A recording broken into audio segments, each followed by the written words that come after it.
Hey, what's up, everybody? It's Charles Benson. Welcome you guys to another episode of the DREAMERSPRO show. We cover everything from sports, hot topics, classic debates, and entertainment. And we give you guys a fresh perspective on things and how we see them. So, you remember last year, around, let me say April, or thereabout, April or May, the news came out that Michael Jordan was going to be joining NBC Sports.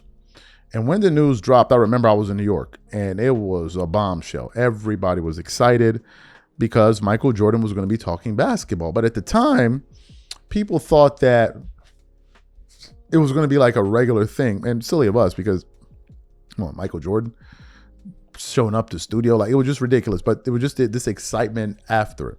But then after time, after the season started, we saw that it was just like a one-part interview that he did, I think with Mike Tirico, that was broken up into a whole bunch of segments. So it was a bit anticlimactic, although the things that he did say that went viral, it was discussed a lot about in the basketball community, in the sports world, really.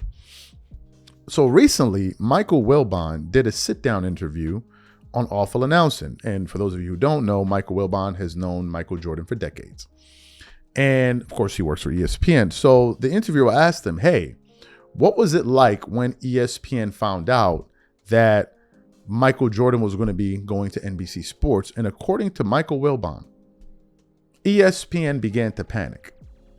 And what's crazy is, why would ESPN panic for somebody that had been retired for over 20 years? Why would you panic that Michael Jordan was going to NBC Sports? Well, Wilbon perfectly breaks it down. Before we even get into what he said, today's video is brought to you by our sponsor, Kachava. Now, before we continue, let me tell you something. This year, I got serious about taking care of my body, my training, my nutrition, all of it. Nothing extreme. I just wanted to take better care of myself.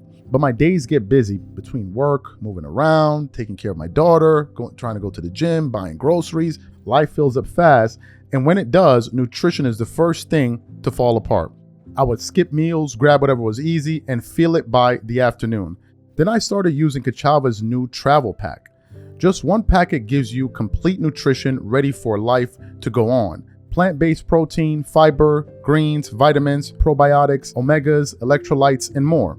No artificial flavors, no sweeteners, no soy, no gluten, no preservatives, and no animal products. All the nutrition my body craves in one delicious shake, packed to go. It keeps my energy steady all day, and more importantly, it actually tastes amazing.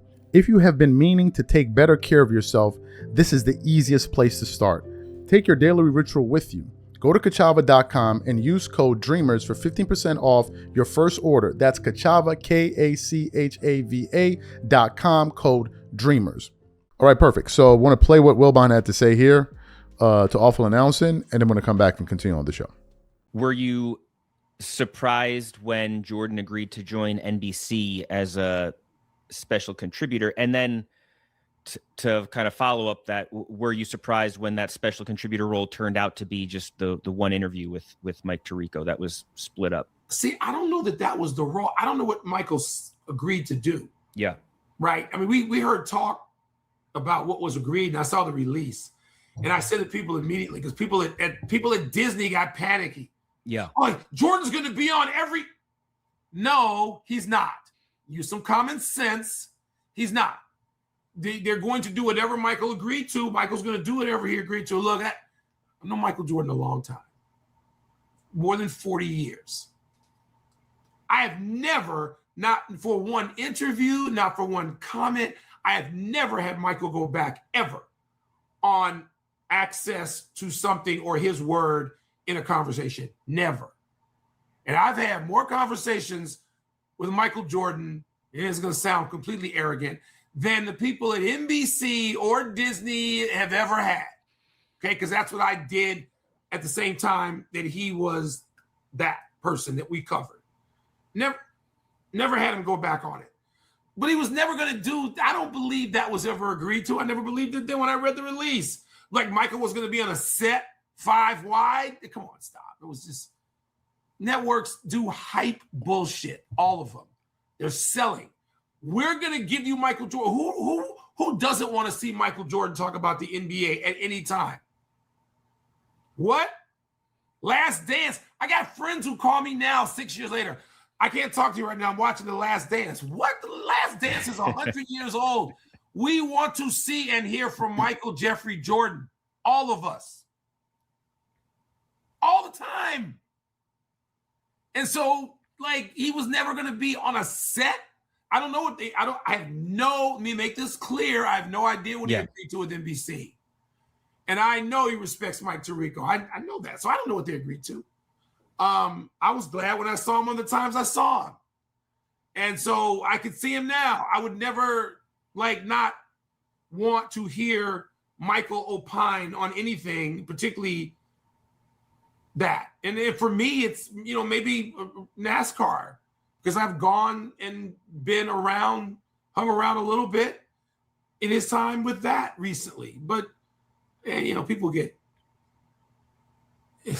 what do people think? Seriously? I think it was the way, because NBC never really gave details on what it was, which I'm sure was by design, but it was the way that it was hyped. It was like, well, he's got to at least he'll be in studio for the playoffs, right?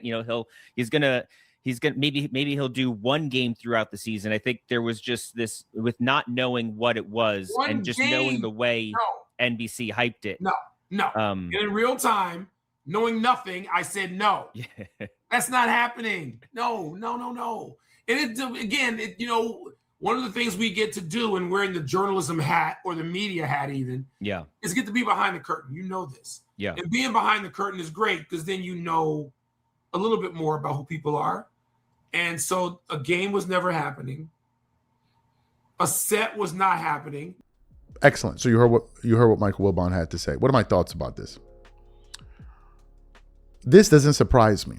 Do you know why? Because The Last Dance, the last time Michael Jordan and ESPN collaborated, The Last Dance was the most successful sports documentary / docuseries in the history of ESPN. It was extremely, extremely successful. And he essentially carried the network all throughout the pandemic. Literally. That docuseries carried ESPN. Hell, it carried all of basketball and sports in general, because that was the number one thing being talked about in 2020, the Last Dance docuseries. Of course, Kobe and other tragic events occurred, but that was the main thing. So it didn't surprise me that ESPN will feel this way because Michael Jordan can bring an audience. There's no secret there's not a secret as to why Michael Jordan's finals are the highest rated in NBA history. It's not a secret. It's not a secret that a player that has been retired for over 20 years still outsells everybody in the shoe market. That includes Stephen Curry, LeBron James, and Kevin Durant combined. Michael Jordan still outsells them. He's still the highest earning athlete in the world, or at least the highest. Yeah, Jordan earned about $250 million last year. Highest earning NBA player, former NBA player in the world. The man is making more money in his retirement than players who are actively playing. That's how popular Michael Jordan is to this day. And his Jordan brand is synonymous with winning. And whenever you bring Michael Jordan into the fold, you unlock an entire segment of NBA fans that may not follow the sport anymore. Those that may feel nostalgic. And then even some younger fans, they want to know, hey, man, that's Michael Jordan. That's the guy that they're always calling the GOAT. Let's hear what he's talking about. And that's the same thing that happened during the Last Dance docuseries. A lot of younger people who, you see, because you can go look at MJ's careers, his career, his highlights. You can go watch the games. But a lot of it, especially with his highlights, they don't give you the context. And what the Last Dance docuseries did, it put a lot of those games into context. And once people saw the context around it, everybody walked away saying the vast majority of people said Michael Jordan was the GOAT, even among young people.